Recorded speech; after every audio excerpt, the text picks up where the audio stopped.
ಎಲ್ಲರಿಗೂ ಕೂಡ ಮಹಾಶಿವರಾತ್ರಿ ಹಬ್ಬದ ಶುಭಾಶಯಗಳು.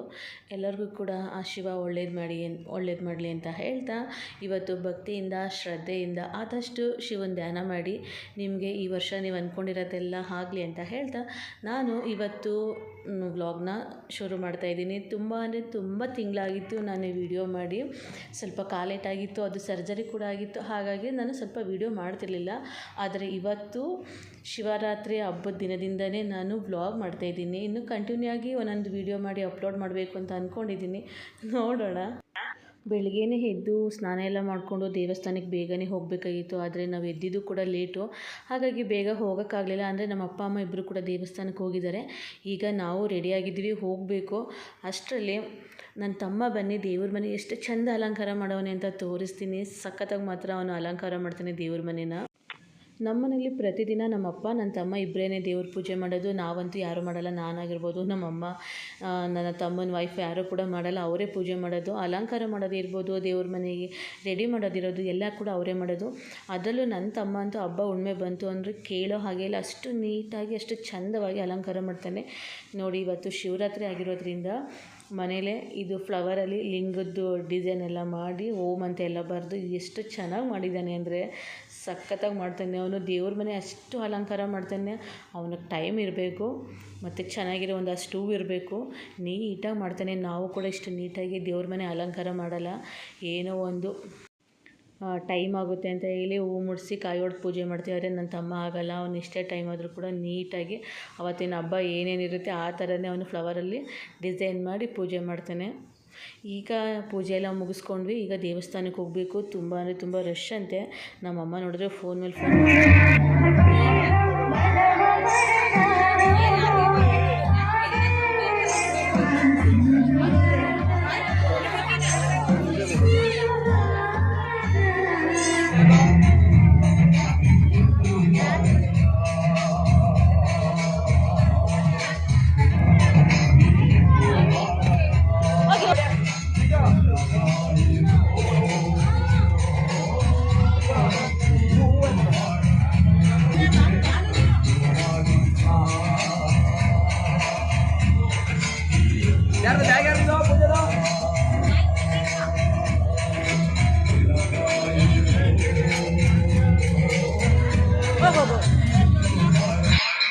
ಈ ದೇವಸ್ಥಾನ ನಮ್ಮ ಮನೆಯಿಂದ ಸ್ವಲ್ಪ ದೂರದಲ್ಲೇ ಇರೋದು ಮಹದೇಶ್ವರನ ದೇವಸ್ಥಾನ.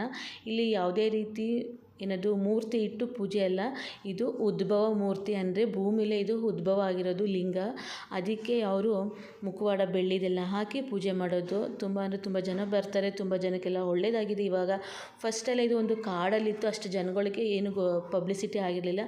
ಇತ್ತೀಚೆಗೆ ಎಲ್ಲರೂ ಕೂಡ ದೇವಸ್ಥಾನ ಕಟ್ಟಿದ ಮೇಲೆ ತುಂಬ ಚೆನ್ನಾಗಿ ಪೂಜೆ ಮಾಡ್ತಾರೆ. ಶಿವರಾತ್ರಿಯಲ್ಲಿ ಮತ್ತು ಕಾರ್ತಿಕೆಲೆಲ್ಲ ತುಂಬ ಅಂದರೆ ತುಂಬ ಚೆನ್ನಾಗಿ ಪೂಜೆ ಮಾಡ್ತಾರೆ. ತುಂಬ ಜನಕ್ಕೆಲ್ಲ ಒಳ್ಳೆಯದಾಗಿದೆ. ಹಾಗಾಗಿ ನಮ್ಮೂರಲ್ಲಿ ಉದ್ಭವ ಮೂರ್ತಿ ಮಹದೇಶ್ವರನ ದೇವಸ್ಥಾನ ಇರೋದು. ಇವತ್ತು ತುಂಬ ಚೆನ್ನಾಗಿ ಪೂಜೆ ಎಲ್ಲ ಮಾಡಿದರು. ನೋಡಿ ಎಷ್ಟು ಚೆನ್ನಾಗಿ ಅಲಂಕಾರ ಮಾಡಿದರು ಅಂದರೆ.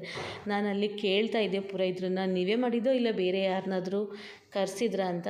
ಅವ್ರು ಹೇಳಿದ್ರು ಇಲ್ಲ ನಾನೇ ಮಾಡಿದೆ ಅಂತ. ಅಂದರೆ ರಾತ್ರಿಯಿಂದನೇ ಪೂಜೆ ಚೆನ್ನಾಗಿ ಮಾಡ್ತಾರೆ. ಅಂದರೆ ಕಳಸ ಎಲ್ಲ ತಂದು, ಮತ್ತು ಕೊಡ ಹೆಣ್ಮಕ್ಳು ಅಂತಾರಲ್ಲ ಆ ಥರ ಚಿಕ್ಕ ಹೆಣ್ಮಕ್ಳು ಎಲ್ಲ ಕಳಸ ತಂದು ಊರೆಲ್ಲ ಮೆರವಣಿಗೆ ಮಾಡಿ ರಾತ್ರಿ ಹೋಮ ಎಲ್ಲ ಇಟ್ಕೊಂಡು ಪೂಜೆ ಮಾಡ್ತಾರೆ. ಹೋಮಕ್ಕೆ ನಮ್ಮ ಅಪ್ಪ ಅಮ್ಮನೇ ಕೂತಿದ್ದು. ಪ್ರತಿ ಸಲವೂ ಕೂಡ ಒಬ್ಬೊಬ್ಬರು ಕೂರ್ತಾರೆ, ಇಲ್ಲಾಂದರೆ ನಮ್ಮ ಅಪ್ಪ ಅಮ್ಮನೇ ಕೂರ್ತಾರೆ. ಈ ಕಾರ್ತಿಕೆಲ್ಲೂ ಕೂಡ ಅವರೇ ಕೂರೋದು ಪೂಜೆಗೆಲ್ಲ. ರಾತ್ರಿ ಎಲ್ಲ ನಮ್ಮದೇ ಪ್ರಸಾದ ಇತ್ತು. ಅಂದರೆ ಒಬ್ಬಿಟ್ಟೊಂದು ಅಡುಗೆ ಮಾಡಿಸಿದ್ರು. ಅಂದರೆ ನಾವೇ ಮನೆ ಜನನೇ ಹೋಗಲಿಲ್ಲ. ನಮ್ಮ ಅಪ್ಪ ಅಮ್ಮ ನನ್ನ ತಮ್ಮ ಎಲ್ಲರೂ ಹೋಗಿದ್ರು. ನನ್ನ ಮಗ, ನನ್ನ ತಮ್ಮನ ಮಕ್ಕಳೆಲ್ಲ ಹೋಗಿದ್ರು. ನಾವು ಹೋಗಲಿಲ್ಲ, ಬರೋದು ಲೇಟ್ ಆಗುತ್ತೆ ಅಂತ ಹೇಳಿ. ನಮ್ಮ ಅಜ್ಜಿ ಇದ್ರಲ್ಲ ಮನೇಲಿ, ಹಾಗಾಗಿ ಪ್ರಸಾದನೂ ಕೂಡ ನಮಗೆ ಸಿಗಲಿಲ್ಲ. ಎಲ್ಲ ಪೂರ ಅಲ್ಲೇ ಖಾಲಿ ಆಯಿತು. ಇವಾಗ ಬೆಳಗ್ಗೆನೇ ದೇವಸ್ಥಾನಕ್ಕೆ ಹೋಗಿದ್ವಿ. ನೋಡಿ ಎಷ್ಟು ಚೆನ್ನಾಗಿ ಮಾಡಿದ್ದಾರೆ ಅಲಂಕಾರ ಅಂದರೆ ತುಂಬ ಅಂದರೆ ತುಂಬ ಚೆನ್ನಾಗಿ ಮಾಡೋರೆ ಅಲಂಕಾರ. ನಂಗೆ ಇಷ್ಟ ಆಯಿತು.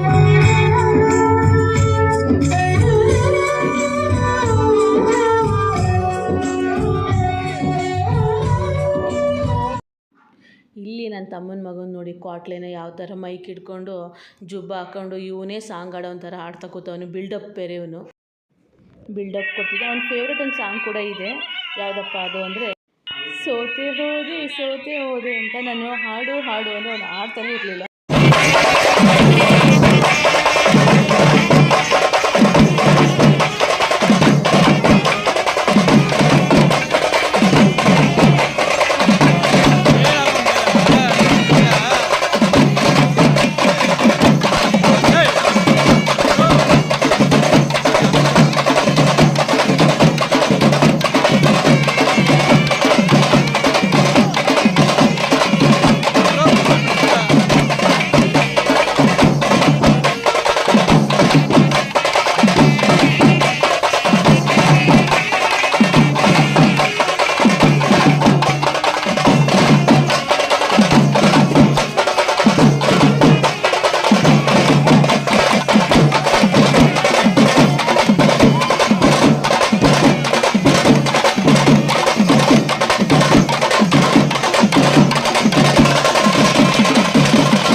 ಬಿಸಿಲಲ್ಲಿ ಬಂದಿರೋದಕ್ಕೆ ನನ್ನ ಮಗ ನನ್ನ ಮೇಲೆ ಉರ್ರೋ ಅಂತವನೆ.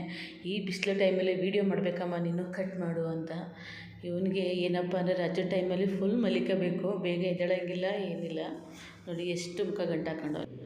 ಇನ್ನು ಹಬ್ಬ ಅಂದಮೇಲೆ ಮನೇಲಂತೂ ಏನಾದರೂ ಸ್ಪೆಷಲ್ ಸಿಹಿ ತಿಂಡಿ ಅಂತ ಇರಲೇಬೇಕು. ನಮ್ಮ ಮನೇಲಿ ಇವತ್ತು ಬೇಳೆ ಒಬ್ಬಟ್ಟಿಗೆ ಅಂತ ಹೂರ್ಣೆಲ್ಲ ರೆಡಿ ಮಾಡಿಟ್ಟವ್ರೆ. ಏನು ಮಾಡ್ತಿದ್ಯಾ? ಇದು ಮೈದಾ ಮತ್ತು ಚಿರೋಟಿ ರವೆ ಎಲ್ಲ ಕಲಸಿ ಮಿಕ್ಸ್ ಮಾಡಿಟ್ಟವ್ರೆ. ಇನ್ನೇನಿದ್ರು ಕೂಡ ಒಬ್ಬಟ್ಟು ಮಾಡ್ಕೊಂಡು ಬಿಸಿ ಬಿಸಿ ಒಬ್ಬಟ್ಟು ತಿಂದ್ಕೊಂಡು ಸ್ವಲ್ಪ ಹೊತ್ತು ಮಲಗಿದ್ದು ಎದ್ದೇಳಬೇಕು. ನೋಡಿ ಒಬ್ಬಟ್ಟು ಕೂಡ ರೆಡಿಯಾಗಿದೆ. ಕೆಲವೊಬ್ಬರು ಹಾಲು ತುಪ್ಪ ಎಲ್ಲ ಮಿಕ್ಸ್ ಮಾಡ್ಕೊಂಡು ತಿಂತಾರೆ, ಆದರೆ ನಂಗೆ ಅದು ಇಷ್ಟ ಆಗೋಲ್ಲ. ನಾನೇನಿದ್ರು ಕೂಡ ಹೀಗೆ ಬರೀ ಒಬ್ಬಟ್ಟು ಮಾತ್ರ ತಿನ್ನೋದು.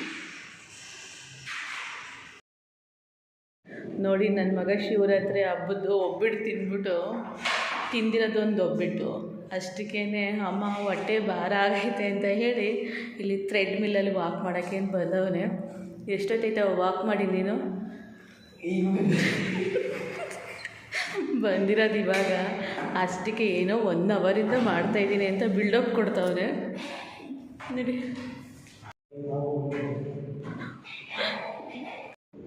ಎಲ್ಲರೂ ಕೂಡ ಭಕ್ತಿಯಿಂದ ಶ್ರದ್ಧೆಯಿಂದ ಇವತ್ತು ಶಿವನ ಧ್ಯಾನ ಮಾಡಿ ಜಾಗರಣೆ ಮಾಡಿ ಎಲ್ಲರಿಗೂ ಕೂಡ ಒಳ್ಳೆಯದಾಗಲಿ. ಮತ್ತೆ ನಾನು ಇದಾಗಿತ್ತು ಇವತ್ತಿನ ವಿಡಿಯೋ. ಮತ್ತೆ ನಾನು ಸಿಗ್ತೀನಿ ನೆಕ್ಸ್ಟ್ ವ್ಲಾಗಲ್ಲಿ. ಅಲ್ಲಿವರೆಗೂ ಕೂಡ ಟೇಕ್ ಕೇರ್, ಬಾಯ್ ಬಾಯ್.